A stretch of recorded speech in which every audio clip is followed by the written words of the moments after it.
Guys, I don't think I've ever been more excited and like disappointed and like hype and irritated all at the same time. Holy crap. You guys are probably like, what are you even talking about? Anyway, intros be damned apparently. Welcome to the channel. Hi, Chrono doing PSO2 video. Anyway, so shout out to my good friend Caro, who went ahead and let me know about the I was about to say Station Plus, the Headline Plus, and how I should definitely check it out. So give me a sec while I swap over some stuff here really quick and have this play in the background for you guys. One sec. All right, so playing in the background footage is the Headline Plus. Now, originally I actually reacted to most of what was talked about in this Headline Plus, and I went back and looked at that video, and it's like 40 minutes long, not including my thoughts at the end, which probably would have put it closer to 55 minutes. So in case you guys are really curious about that, gut reaction, if we hit a what am I set the like goal to? What are our like goals recently been hitting? Dude, if we hit a like goal of over 200, then I will upload that reaction specifically, probably unedited, just all my gut reactions to everything that I'm hearing, everything that's being said, all that good stuff, for you guys to enjoy. But why am I bringing you this video today? So I am both hype and kind of irritated at what I've realized with the new information. So in case you guys have never seen the Headline Plus before, or you're like me and you're like, I watched the headline, what's the point of me watching the Headline Plus? The whole point of this show is apparently to provide context to the headline. One thing, and it's mentioned during this show and it was mentioned during the previous one, is that there are some nuances lost in translations whenever you're dealing with things like the headline. And the Headline Plus, the idea behind it is to provide extra nuance to understanding what is going on, and of course for our community managers to help out with of course connecting with the community, as well as if they can get a hold of some juicy extra info for us, they definitely do. And let's just say GWiz did. The short version is GWiz did. So what does that all mean? Why am I excited and irritated? Well, for those of you guys who watched the headline, from a combat perspective, it was pretty underwhelming. We basically got headline 0.5 of what the previous headline was, with a lot of repeat information, mostly deal with social stuff, creative spaces. All of it looked great, but from a combat content perspective, it wasn't really all that interesting. The one thing that looked the most interesting was the LTQ and the fact that it was different, and it was kind of cool, and it makes sense actually why it was so very different. We just figured it was a new spin on things, but after what I have heard from watching the Headline Plus, a lot of this starts to add up and make sense. So what am I going on about? What's so exciting? I know it's been like 3 minutes almost in this video and I haven't really explained anything. I appreciate your patience. Just bear with me here. I have to give a bit of context, or none of it's really going to make much sense. So GWiz in Danger came on and let us know about just the reaction of the community, everything they read about, all that good stuff, and kind of their mindset is, hey, look guys, we get it, and hey, we don't blame you for being disappointed. It's very common that when we look at something like Ultra Evolution version 2, we're looking for some massive changes, because a lot of what we've seen in the game currently, a lot of people aren't super excited with. And one thing that was super cool to hear about was GWiz took the time to mention about like her communications with like the dev team and what the dev team seems to be trying to do at the moment, right? So they go back and they talk about how Creative Spaces was announced, how the video showed up, how we were shown some stuff about it, how like it got pushed back, the idea behind Ultra Evolution, or even the version 2 naming scheme and all that good stuff, and this quest that we were supposed to have gotten in June with the version 2 update that's been moved to August. And these are not my words. I don't want to misquote them. I'm probably going to misquote them. GWiz, if you're watching this, apologies. But with the information that GWiz got about the quest we're supposed to be getting in August, it is definitely going to give a feel that warrants the version 2 update. So what we're looking at the moment is a new type of quest that's supposed to kind of set the precedent of future quests. Now, again, a lot of these are things I have to infer, because, I mean, those are things that were directly said, but there are a lot of other things that are coming up I have to infer, because there's only so much information that can be provided. We can't really be told exactly what's coming up, unfortunately, until it's cleared. So while GWiz probably has all of the information, written down on a book or a sheet somewhere. Would love to see all that, but we're not going to talk about that. But GWiz has all that information written down and is getting ahead of figuring out this information ahead of time. She can only tell us so much, right? And part of what she explained throughout this broadcast, and why I'm not just posting the reaction this time around, and why I want you guys to go watch this on your own, is that she's going to be explaining or just hinting at what there is to come. So first and foremost, apparently the quest is awesome. It's amazing. It's really good. We're definitely going to enjoy it. And it is a different feel of quest overall. Then that was before, of course, the headline, because they watched the headline, and then there's like an after portion. The after portion, after the community stuff, was playing PSO version 2 on the Dreamcast. Shout out to GWiz for actually, playing the old version on the Dreamcast on Dreamcast hardware, which, for those of you guys who don't know, the Dreamcast version actually is balanced differently than the GameCube version. So if you were someone who played the GameCube version and you played solo, it was actually a bit easier than playing the Dreamcast version, which didn't properly balance for single player offline, if I remember correctly. You could play multiplayer, so a lot of things were balanced for multiplayer up to a party, I believe, of 4. So playing on your own, especially playing, I believe it's Funaro, which she's playing at the moment, is actually one of the most difficult things to do, especially early game. Late game, it's awesome, but early game, it's difficult. Anyway, during this time frame of us talking about quests and things like that, a lot of hints were dropped. And when I say hints in quotations, but realistically it's like hints written on a piece of paper or even etched on some plywood and smacked directly into your face over and over and over again. What we know, we're going to talk about what we know so far, and then we're going to talk about all the things that G was hinted at throughout this broadcast, in case you don't want to sit and watch it on your own. I've been watching this over the course of all day today, while in between everything I've been doing at work, so this has just been something that's stewing with me all day long. So if I sound excited, it's because this is all I've been doing all day, mixed into like my regular work day. So what we know is that there is a new quest type that's supposed to be coming out in August. We know it's supposed to be pretty groundbreaking or pretty revolutionary as far as the future of what version 2 is supposed to be. And again, according to GWiz, and she even said clip it, that this quest is going to be worthy of the version 2 title. Now, I usually urge caution in those situations. It's not that I don't believe, but I feel like that could backfire. But you know what? GWiz feels confident, so I'm going to be confident in her.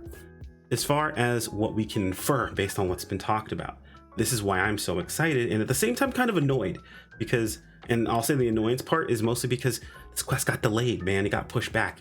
This is something we could have had in June, like next week. I could have been sinking my teeth into this, but unfortunately it got pushed back to make sure that it was done right. The reality of the situation is that they saw creative space, they got a little bit into creative space, and they realized how much more they could do with creative space, and they pushed even more with creative space. And this quest that they were making, they did the same thing with. However, they wanted to make sure that they didn't make any mistakes with this new quest, and they didn't cut any corners, so it was pushed back and separated. Now, even GWiz mentions this as part of the feedback they're providing is, of course, maybe a bit more of a straightforward narrative or a straightforward bit of information from the dev team as to like when these things happen, why they got swapped off, or why they got separated, things like that. Probably not using the proper terminology here, apologies. It's been a long day and I want to get this out to you guys as soon as I can, but information as to why this happens and more nuances, what's going on, it would be appreciated, right? Even, I would say this, I would have loved to at least see something very rudimentary of what this quest is going to be. Even if we weren't going to get it in June and they say, hey, look, this is supposed to come out in June, it's been delayed, here's a small sneak peek of what this is going to be, similar to what they did for creative spaces, I would have been way happier. I'd have been hype. I feel like a lot of other people would have been way hype as well. Were there been people that have been disappointed that it was like delayed? Of course, anyone's gonna be disappointed it's delayed. I'm disappointed it's delayed after hearing what it possibly could be, but it would have been a much better overall showing. So what are all these hints, right, that we heard throughout? Now I'm gonna give you, right now it's your spoiler warning territory. This is no guarantee what the quest is going to be. This is just what I've inferred based on the information that's been provided to us. You're also You can draw your own conclusions. Maybe you want to go watch this first, then come back to the video. I'll leave a timestamp in the video description, or maybe get your own timestamp. Hey, who knows? Either way. So some things that were talked about. A big one right from the get-go when they first loaded in was procedural generation. Was the cycle of what makes a game feel rewarding. Is that the gameplay is there, it is fun to play, but does it feel rewarding to play? That was a big point. They kept coming back to rewarding. What you're doing, does it feel rewarding? To me, that tells me that there's probably going to be a bit of a shift when it comes to rewards in the quest itself. I don't know what that means, but we'll have to wait and see. The next step, or the next thing that really got me was, of course, the mention of procedural generation. They talked about that quite a few times, where procedural generation, like, oh, hey, look, you know, we've entered this room. It's similar to what we've seen before, but it's a bit different. Enemy spawns are in different locations. The map's a bit different each time, so on and so forth. And this was like, again, I say hinted at, but like it felt more like written on plywood and slapped in the face over and over again when it comes down to it. And that, I mean, usually we would say, hey, look, you know, try not to read between too many lines, but I feel like this was like, hey guys, try to really between every line possible. So that was super cool to hear about. The one that really kind of was, I don't want to say nail in the coffin, one that really sold me was someone in chat was like, hey, you know, rewarding instance-based combat or instance-based content would be awesome. I'd love to see that. And the response to it normally, you know, GWiz would provide, you know, something like, you know, we hear you. That also sounds cool. You know, that's usually the response that we would get. But the response this time was, yeah, wouldn't it though? And at first that might sound dismissive, but if you really go back and listen to the way she said it, it mostly felt like a, yeah, we agree. It would be cool if that were around, wouldn't it? As in like, oh, it's probably what they're going to be doing. So all of these things, procedural generation, more rewarding quest type, you know, something that's going to be shaping the future of future quests. And even they mentioned as well that, and this is kind of, I guess I probably should have mentioned this a little earlier on. Sorry, it's a little bit scattered, but a lot of information to go through, and my notes are also a bit scattered, was that realistically, had they gone forward with what exactly we expected beforehand, it doesn't actually change anything, right? It's very obvious that players have not been satisfied with the gameplay loop up to this point, and they're absolutely correct. Releasing the next Alio, or Alio 5, 6, 7, 8 is how they describe it, right? Like going back to Alio, or just doing another region the exact same way with upgrading things. That's not going to change. It's not going to make a core change for the game itself. So they have to urge patience in this situation itself. I will say, as PSO gamers, it's difficult because we've been very patient. We've had to be very patient. They're going to ask us to be patient because whenever the new thing comes out, it's like, hey, look, be patient for the next thing. And when that comes out, be patient for the next thing, and so on and so forth. It's a bit of a loop, and I get it. So it's tough, and I don't really blame anyone for not wanting to wait in that situation itself. But a lot of what they're saying is resonating and hitting home.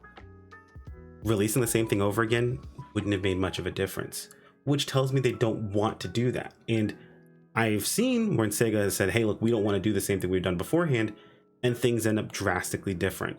And they do try new things. And a lot of times, it does, I mean, sometimes they miss, let's be for real. Episode 5 is a thing of base PSO2. It happened. But sometimes it hits, i.e. episode 6, and a lot of really, really good stuff that came from that. So I'm really excited about what I've heard so far. I'm both excited and irritated because I want to see and I want to know about it, right? Like, as much as I would have loved to just get a new region, which, by the way, I also kind of sympathize with those who were just like, hey, look, man, a new region would have been dope. Let's go to space. Let's go to here. Let's go to there.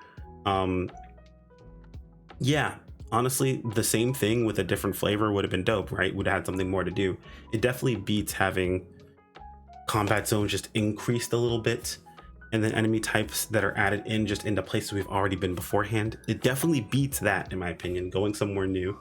But overall, it doesn't actually fix the core problem, which is that we're in this loop of this open world style gameplay that just hasn't been working. And I've said this beforehand, I don't think it's working for PSO2. NGS, and I think they need to make a shift, and it looks like that's the idea. And this new quest type, I'm gonna be real with you, I'm just gonna say it. It sounds a lot like Divide quests. It really does. I know everyone's like, oh, there goes Mr. Streamer again talking about Divide quests, but realistically, everything they've said sounds a lot like it. I know we've had Geolab, I know we've had Ordinal Tower, we've been on that high, we've been there, we're thinking to ourselves, hey, maybe this is it, maybe this is it. Maybe this is it, right? We don't know. But I am excited to see where they're going with this, because a lot of what I felt when I was like listening to a lot of this stuff and seeing what was going on, it seems like a lot of what's happening. And hats off to GWiz for taking the time to go ahead and stick your neck out to get that information for us, right? Like, she had a strong arm to get the information we're looking for. Say, hey, look, tell me what's going on. What are we expecting? What are we going to see? Because realistically speaking, as community managers, when we're upset, they take the backlash. So think of this as a bit of a call to action. Dude, leave GWiz alone. If you're fighting, I'm fighting you. GWiz is on our side, as well as all the other community managers. They do a fantastic job. Unfortunately to them, they have to take the backlash in most situations whenever things go wrong, but know that they are advocating for us. So I am definitely going to be an individual that pushes for them to do well and pushes for their success. So plus, most of them also are players just like us, who are just as invested, if not more invested in the game, whether or not they work for the company. I know for a fact GWiz has played this game for an insane long amount of time. She's quite literally playing PSO version 2, basically base PSO or PSO itself version 2. So I mean, you can see, I mean, this is on, if I'm correct, her hardware, her Dreamcast, her original Dreamcast, her own hardware that she's playing this on. So that's kind of sick. Anyway, guys, let me know what you think. Again, I will upload my gut reaction to all of this stuff. If we can pass 200 likes on the video itself. I know I don't really ever ask for like goals, but hey, we got to try something new, right? Version 2 is gonna be something new. Let's see if we can try something version 2 like on the channel. Anyway, like the video if you guys enjoyed it. Subscribe when you keep up with more. Keep an eye out in the comment or in the pinned comment or in the description for information about like where to find certain things that we found in this video, and I'd love to hear what you guys have to say. Anyway, take care, everyone. Peace out.